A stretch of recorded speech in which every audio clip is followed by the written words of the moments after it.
Hello, hello, chismosas y chismosos, and welcome back to Bay Area Housewife of True Crime, where I like to tell the stories of the real cucuys and lloronas of the world. I'm Audrey, a former paralegal turned stay-at-home mom who loves true crime. The cases I cover are wild, topics may be triggering, listener and viewer discretion is advised. The people mentioned are innocent until proven guilty in court. With all that being said, grab your hot Cheetos and let's get started on today's case. You may recognize this talented model, actress, podcast host, advocate, certified Pilates instructor extraordinaire, and from TV or an Abercrombie and Fitch ad. But her life was not always this glamorous, and she is one of the very few victims of childhood sexual abuse who have come out to share their story. She beat the even worse odds of facing her perpetrator in court and seeing him go to prison for what he did to her and many others. Ruth Elizabeth Soloranzo is the eldest daughter of a Dominican Guatemalan family. Spanish is her first language, and although she was born in Brooklyn, she grew up in Northern California. Marisol Keegan, Ruth's mom, had her at just 16. Ruth's father was not in the picture, and as it would be hard for anyone in and out of prison to maintain a healthy relationship with their child. Leaving her mom, an always working single parent, delegating the making of each week's pot of rice and beans to Ruth. At the time, she was just 10 years old. And same sis, same.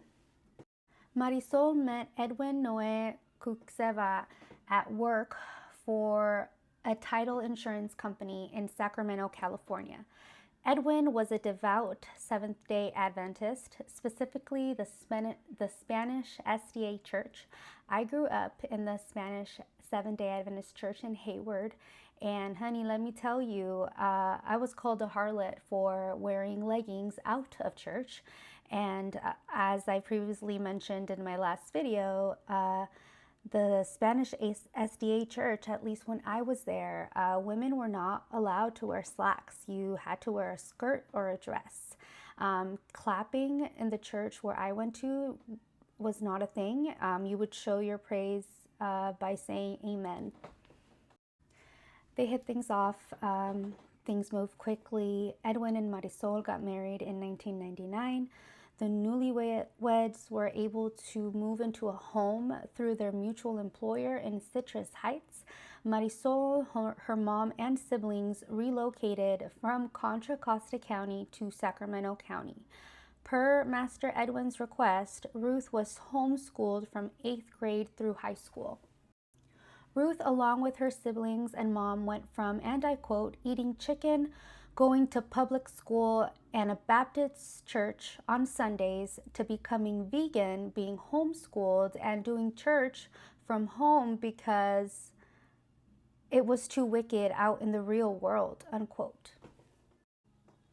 A May 21st, 2023 San Francisco Chronicle article reports Edwin's faith and is described as, and I quote, the Seventh-day Adventist Church, an American evangelical offshoot of Protestantism, cast in the dust and dissatisfaction of mid-19th century frontier life, inspired by a Baptist preacher who wrongly predicted the second coming, and co-founded by a self-styled prophet who claimed to receive visions from God.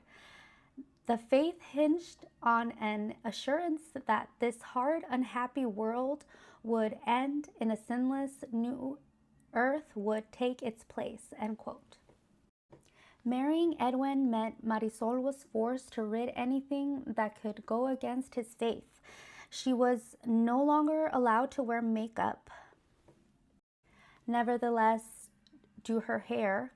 Ruth could no longer listen to her Spice Girl CDs. When a visiting pastor was at their church, he disparaged the congregation for being too liberal, and Edwin clung on harder to his rules.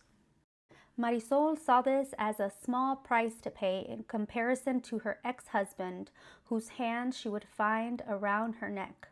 Those same hands would steal her car, and she tried getting a restraining order against him. With regards to Edwin, Marisol told Ruth that he was, and I quote, everything at the time, and the only support she had, unquote. At just 11 years old, Edwin would start telling Ruth she had nice legs. He started watching her take a shower. This quickly escalated to molestation and later rape. Ruth confided in her mom and told her about the sexual abuse. When Marisol questioned Edwin, he would excuse his behavior, and Marisol fell for his lies. You know how preteen girls are, he told her. Marisol's mind flashed scenes of how preteen girls are depicted in the media: rebellious, untamed, moody. To fix this, as it was happening to Ruth, when she turned 13, he suggested taking her on a daddy-daughter road trip to visit his own 4 daughters who lived in Los Angeles, and Marisol allowed this to happen.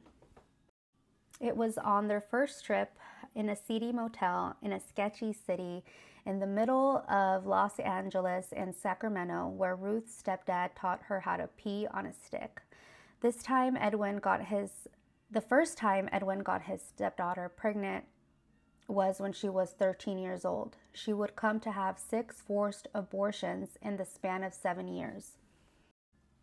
Edwin made Ruth fill out Planned Parenthood paperwork under different aliases. One time she picked Elisa Sanchez, a version of her middle name and her grandmother's maiden name. Edwin coached Ruth and advised her that if they asked questions, to tell them that she was scared of what her mom would do to her if she found out she was pregnant. In 2005, when Ruth was 17, Edwin and Marisol got divorced. This sadly did not stop the abuse. Something catastrophic had to happen for Ruth to get rid of what she could only describe as a cancer that was Edwin to leave her. During the 2008 housing crash, the title insurance company laid Ruth off, inadvertently freeing her from the real-life kukui who still worked for this company.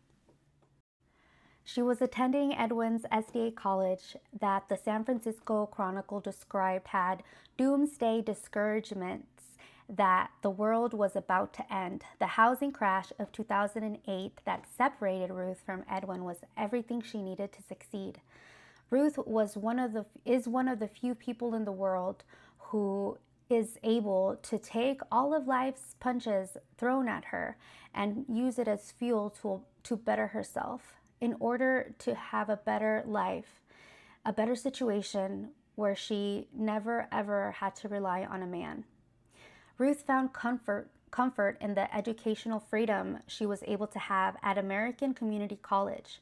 This queen obtained her Bachelor of Arts degree in Theater Arts from California State University, Chico.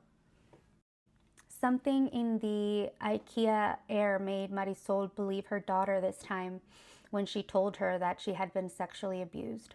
In the wake of the #MeToo movement, Ruth posted about her experience on social media without naming Edwin. A cousin of hers reached out to her and told her she recognized this real kukui. The cousin's mom did the right thing and reported this monster to the Alameda County prosecutor. Go to part 2.